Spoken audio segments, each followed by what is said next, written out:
want you to protest. I don't want you to riot. I don't want you to write to your congressman because I wouldn't know what to tell you to write. I don't know what to do about the depression and the inflation and the Russians and the crime in the street. All I know is that first, you've got to get mad.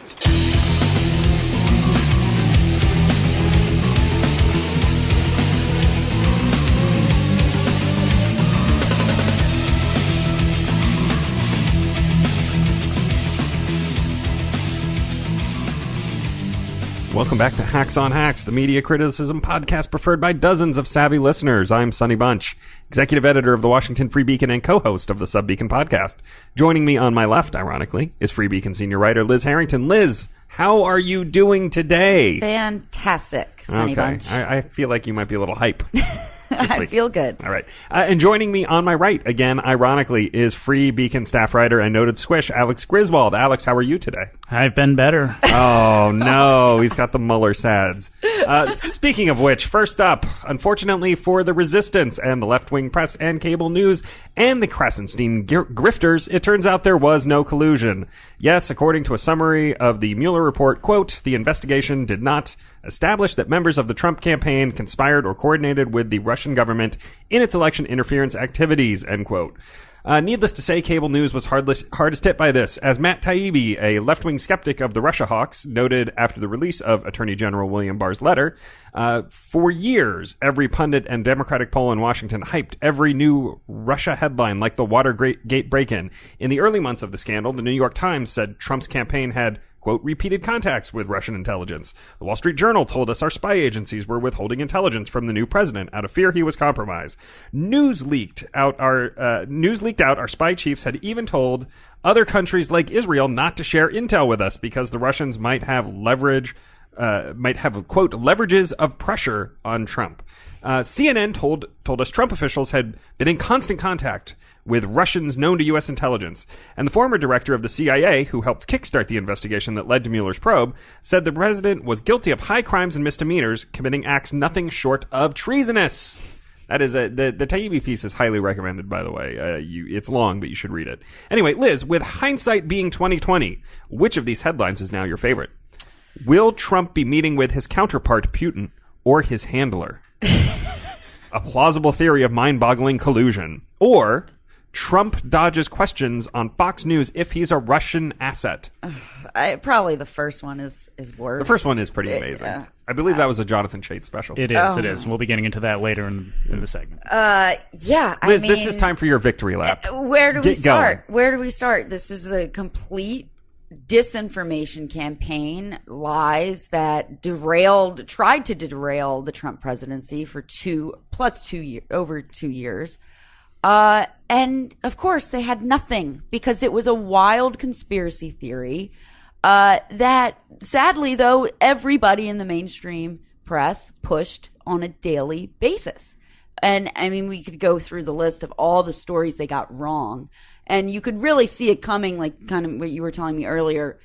You could, like 6 months ago, you could predict that Mueller had nothing. Yeah. No. But the thing I want to just say also is they called us conspiracy theorists for pointing out, asking questions about the IRS targeting conservatives, right? They called us conspiracy theorists for Benghazi, which actually was a scandal that the administration lied about an ambassador dying and 3 others in a terrorist attack to protect their reelection. Mm-hmm. Those were real scandals, and they made fun of us for asking questions about it. They ran with the scandal, the crazy conspiracy theory that Trump was a Putin stooge. A Russian agent. Sleeper compromised agent. By actually Russian disinformation, because the dossier, that's what it was. It was paid Russian sources.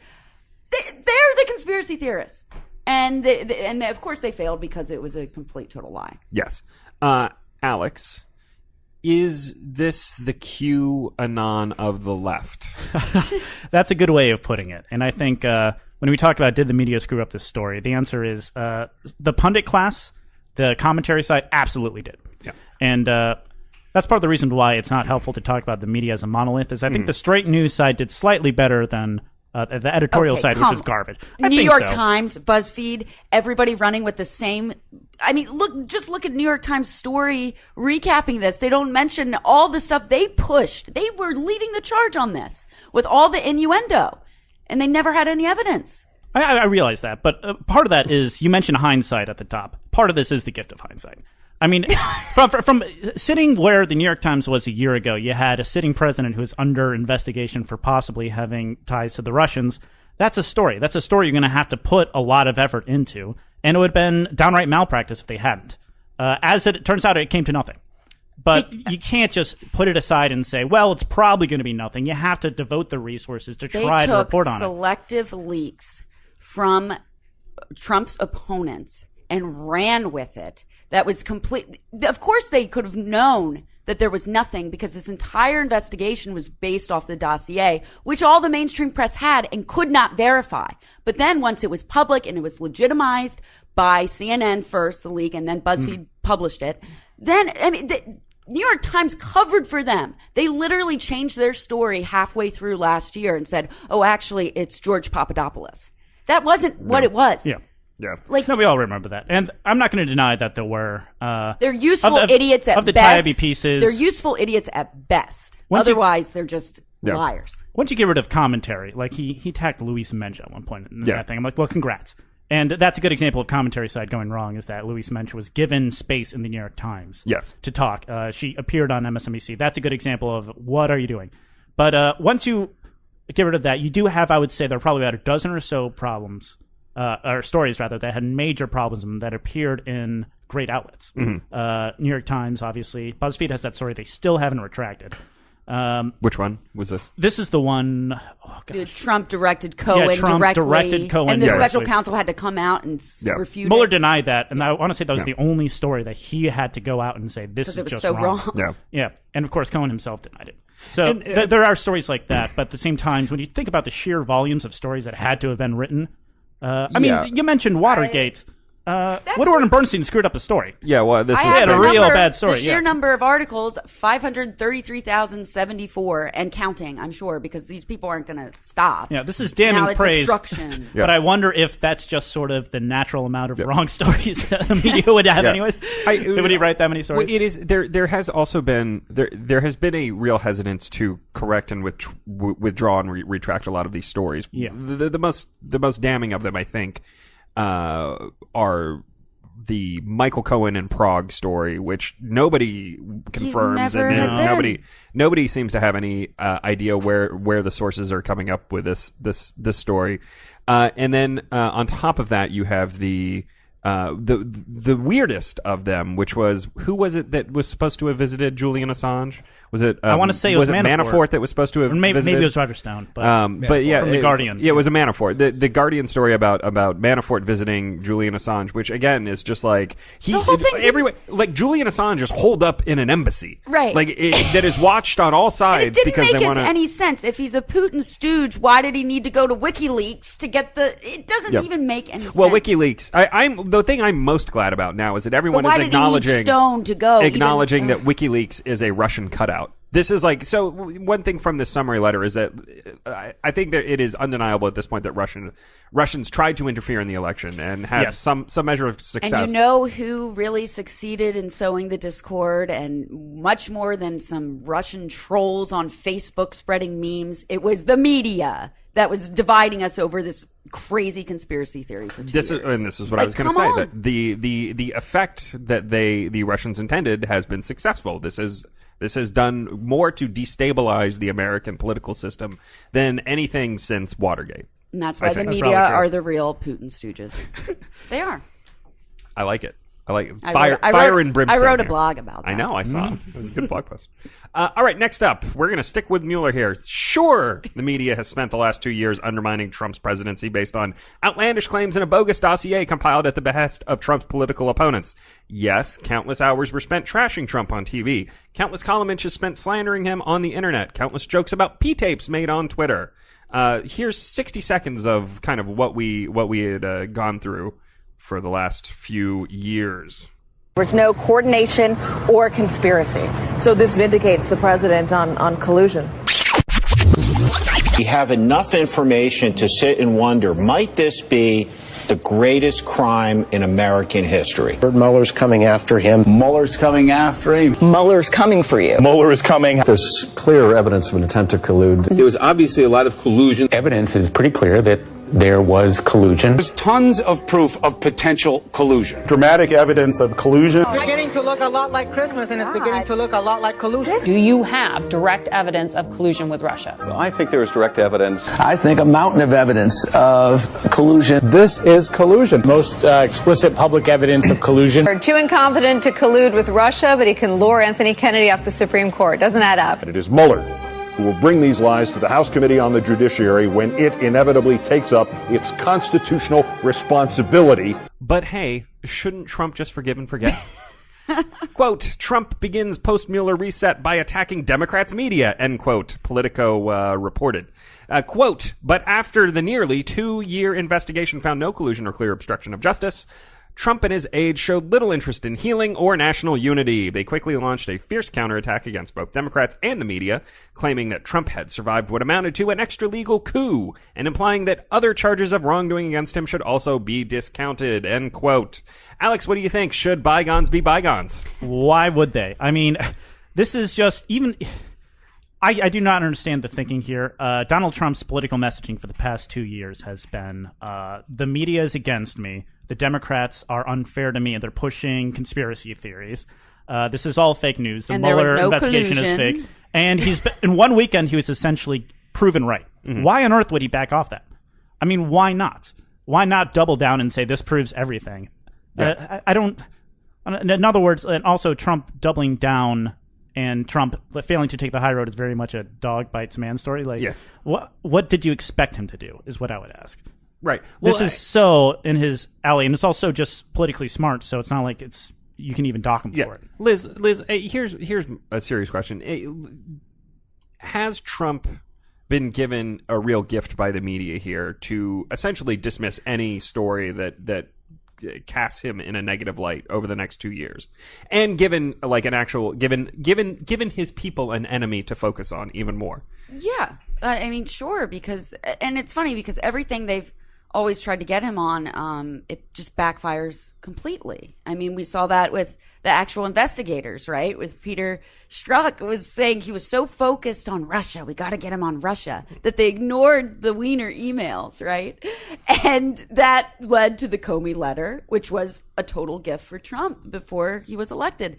So it's in the same kind of way. It's like the media goes so hard on this and fails so spectacularly that it's going to end up, they thought they were going to get Trump on this. Mm-hmm. There were going to be indictments. There were going to be all this and that. And it ends up probably helping his reelection. I just don't understand what... I mean, who trusts the media anymore? How could you? I don't understand what people in the media want from Trump exactly. Like, what do they want? Do they want him to be friendly? I think they cannot come to grips with how wrong they were in 2016. So they had to find an excuse for something because they never wanted to accept the fact that they actually play a big part in it, the media.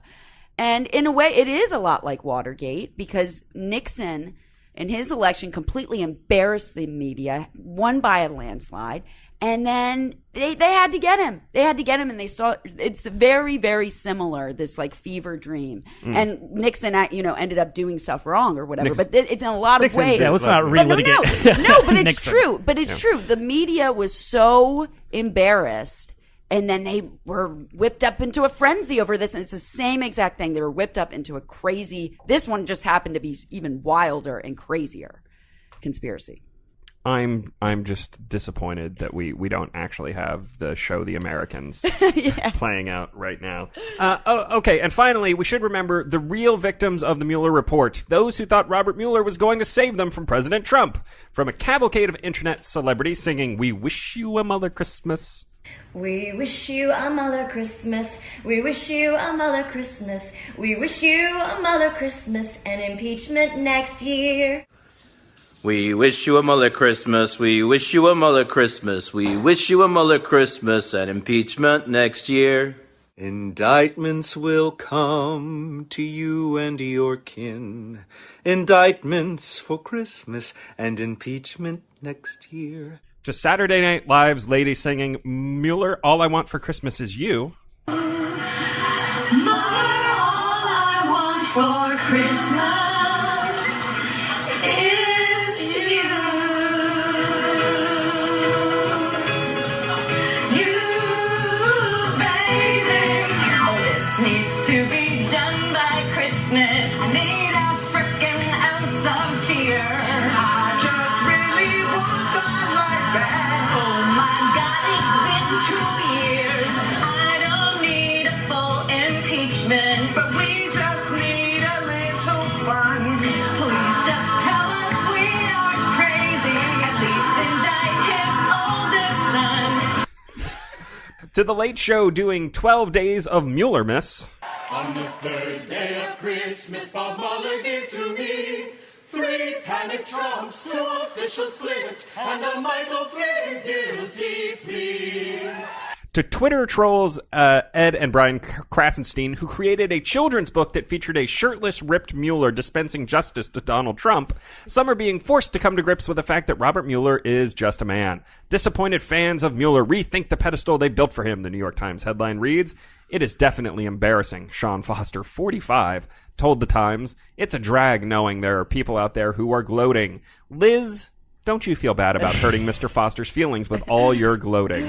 Yeah, no. I do think that the old libs can now die unhappily, I guess. The ones that were waiting. The ones that were waiting. I'm referencing. Go ahead and die. Yes. Go ahead and die, they were old literally, libs. gotta hang on to my lust for the Mueller report. I guess Mueller that's report. not going to be what they wanted. How many people do you think Mueller killed with this letter? How many just gave up on it? A lot of very sad libs. This New York Times story, the quote, there are definitely people who thought that Mueller would save us. From what? A booming economy? Like, what is the threat of the Trump presidency? It's so insane. Yes. These people are deranged. And I'm so glad that they got nothing, because don't put your faith in weird, quiet, maybe a Republican investigator. Yeah. That's just strange. Alex, as the resident squish on the panel, Yes. This has been a tough week for you. Well, luckily my Mueller tattoo is somewhere that I don't often show on. Nobody will see it. Nobody will see it. Do you have the scented candles and? Oh, that's all at home. Yeah, I have my Mueller shrine. Your votive candles. It's like Helga and Hey Arnold. I have my own little shrine in my closet made out of bubblegum. But yeah, I can't. I can only feel pity for these people. This is sort of gets back to where I talked about where this is very much a failing of Democrats and the pundit class, because you got these people's hopes up. They're the ones who are convinced that something was going to come of this, and then you just shattered their worldview. And I'm sure that's going to have negative repercussions when the election comes around, because... Well, I saw a story right before we came in here that what's her name, from Rachel Maddow from MSNBC, her ratings are down 500,000 viewers. Wow. in the last couple days. Wow. Which people are just fleeing. They're like, "Oh, we've been hornswoggled." See, I would have suspected the opposite, that people would have watched to get reassurance. Maybe there's something more, but I guess not. Well, but she's been playing the total conspiracy. I was as I was saying to Liz before the show started, I have spent the last 6 months kind of tuned out on all of the Mueller report news, because it seems so obvious that nothing was really going to happen. And it wasn't until this letter came out and I see everyone, clamoring, "Oh, we need the full report, because otherwise it could just be lies." It could be just a new conspiracy. There is a significant number of people who thought that this was going to be the thing that ended the Trump presidency. At the very least, if not ending in impeachment, it would have crippled him and forced him to, not run for re-election maybe, or would have led to him having a landslide loss. And it's weird. As some people know, I write about movies a lot. I'm a film critic of a sort, and I follow a lot of film critics on Twitter, and basically the entire kind of arts community in New York is convinced that Donald Trump is like fascist. He's a total fascist, and we are on the path to fascism, and that the Mueller report was going to just cripple him, was just going to destroy him. And it has been I don't understand it. Literally just reading these stories for the last 2 years, I'm like, okay, there's some stuff in here, but like the things that got people in trouble were taxes. Nothing to do with anything. And process crimes, FARA violations. Yeah. I mean, like Manafort did bad things. But he wouldn't be in jail if Hillary Clinton had won. Yeah, and that's the problem. No, yeah, like totally. that's the problem. He wouldn't have been targeted. I mean, because why aren't we talking about Tony Podesta? Yeah, same thing. Yeah. Anyway, Mueller. Also, can I just say, Jim Comey? I do feel bad for him. You feel bad for Jim Comey? Lost. He's in the woods. out there in the woods. He's very confused. So, all right. Shout out to him. Exit question. Given the scope and the sweep of the media's failure with regard to the collusion investigation, who should never be on TV again? Liz. So I was going to say John Brennan, but he should probably just be in jail. Oh. And then I was going to say Adam Schiff, but we should just kick him off the Intelligence Committee. But then I settled on Nicole Wallace. Because literally it's 4:00 in New York, it's 11 p.m. in Moscow. That's how she started her shows. Like, legit. And everything, I was looking back through like MSNBC's coverage, like, how is Kavanaugh going to affect the Mueller probe? Like, everything they tied it to Russia. Her 4:00 hour is such a disaster of lies. She's such a useful idiot. Disaster of lies. The Nicole Wallace story. Yeah. Were you also going to say Nicole Wallace? That is why I did swear quite loudly. That was also my pick, so I'll pivot immediately and say Rachel Maddow. Yeah. Okay. The one thing I tweeted is that hopefully this is the end to the weird conventional wisdom that Rachel Maddow is some like genius, some policy god, when in fact she's just sort of like a knee-jerk left-wing hack. And she, more than probably anyone else on MSNBC, other than perhaps Lawrence O'Donnell, was one of the heaviest in pushing the story. So she should see some sort of repercussion. Yeah. Well, she's already seeing them. Yes, that's true. All right. We're done with this. Done with Got it out of her system. All right. Okay, let's move on. Now we turn to producer and bon vivant, Andrew Google. Andrew, what do you have for us this week? Something that's not about Mueller. Yay! Brian Stelter has a new job, apparently. He's Jussie Smollett's PR guy. Wow. As you know, Jussie Smollett had all charges dropped against him, 16 felony counts yesterday, and Brian Stelter has some things to say about that. We have some clips. Let's listen to that.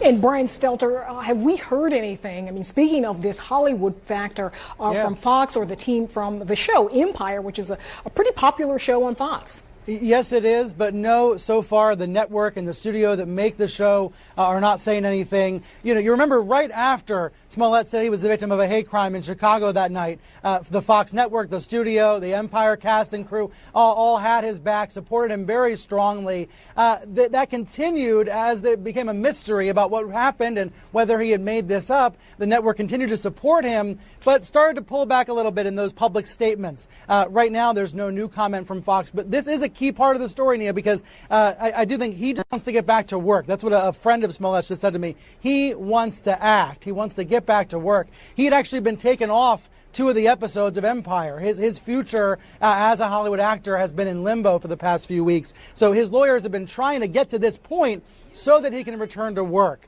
So far, no comment from the network, but I do think we will see Smollett get back to work because the narrative has once again changed from victim, to villain, back to victim. It's been very confusing, as Ryan was saying. People don't know what to believe, and we may never really know what happened on the street that night in Chicago. But for his fans, for his friends, this is a triumphant moment that he can now get back to what he wants to do, which is work. Yeah, so yes, Stelter's saying we may never know what's happening. He was arguing with people on Twitter saying, like, you weren't there that night. How could you know? Despite the police commissioner or chief coming out in that press conference a few weeks ago saying, here's all the evidence we have. And that wasn't even a sliver of the evidence. They had a lot more apparently, but now they can't release it because the judge sealed the case. And so Brian Stelter just going on this is what he does. He muddies the waters. So it's just like, the conservatives are not right. We don't know. We'll never know. It's like, what's the name of the show, by the way? Reliable Sources. Yeah. Oh, okay. I do think I do think it's pretty interesting how quickly everyone has just forgotten all of the things that happened that came out during that story. The brothers buying the rope and the him MAGA first country. him first saying that he would be happy to identify them, and then like freaking out once they showed up, and wouldn't give over his phone. Yeah, wouldn't give over his phone. Like the check paid to the brothers. Everything about this story screams nonsense. And the fact that we're just going to be like, well, okay, I get he did his 16 hours of community service at Jesse Jackson's nonsense charity. What is going on? Yeah, something's got to be going on if we're all suddenly being like, yeah, that Rahm Emanuel. He's right. And the thing, like Brian Stelter, like prides himself on like being a straight news reporter and keeping the media accountable and stuff, but he's just in his morning newsletter he has no mention of the actual prosecutor Joe Maggots, who when he made the statement saying they're dropping charges says, quote, "We did not exonerate Mr. Smollett. The charges were dropped in return for Mr. Smollett's agreement to do community service and forfeit his $10,000 bond to the city of Chicago. Without the completion of these terms, the charges would not have been dropped." So basically saying that, Smollett is guilty or still indicted of these things, and we just decided not to charge with him because, it's a nonviolent crime they're arguing, and that, it should just be community service as the punishment, but it's still ridiculous. Like, I get it. I actually understand the hesitation Chicago might feel in pursuing charges here because of the history of violence and corruption on the Chicago police force. But like at the same time, we don't have to pretend that this is not nonsense. We can not pretend. We can skip that whole. We can just be like, this is a whole bunch of crap. Right. But even like whole bunch of crap. Stelter is not alone though. Today on the New Day, CNN, like John Berman and Charles Blow from the New York Times were just kind of like saying, "Well, you're innocent until proven guilty, and we don't know. We don't have the evidence. Like we don't see. It's just they're acting." I'm glad they did that with Trump and Kavanaugh. Yeah. I know they're just playing like this is also confusing. We don't know what's really happening, and despite the evidence that they show, why do they feel the need to do this? I'll tell you exactly so what it weird. is that they screwed it up the first time. So now they're seeking a sort of form of vindication. Even though there's none there. No. All right, Andrew, you got it. Is that it? That's it. All right, great. Thank you very much. Now we get to my favorite part of the show, the worsts. The worst. Andrew, what was the worst clip this week? I'm sorry I have to do this to you all. No. It's a retro clip of Mr. Avenatti describing what... Mr. Michael Avenatti. Yes. This is what turns him sexually on. Sexually. Whatever. Turns him on sexually. Disturbing thought. Let's just listen. So a survey posted in Psychology Today wanted to find out why people fantasize about sex. And the answers range from, sexual arousal, and to meeting unfulfilled needs and being bored with the person you're with. Oh. So, Michael, do you have these fantasies or what?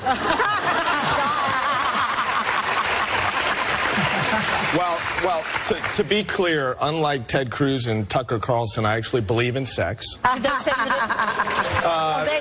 Yeah. So, of course I have sexual fantasies, but he has all 5 of my kids. He definitely believes in sex. Tucker Carlson has a bunch of children. But I don't know what that means. But all of my sexual fantasies involve handcuffs. So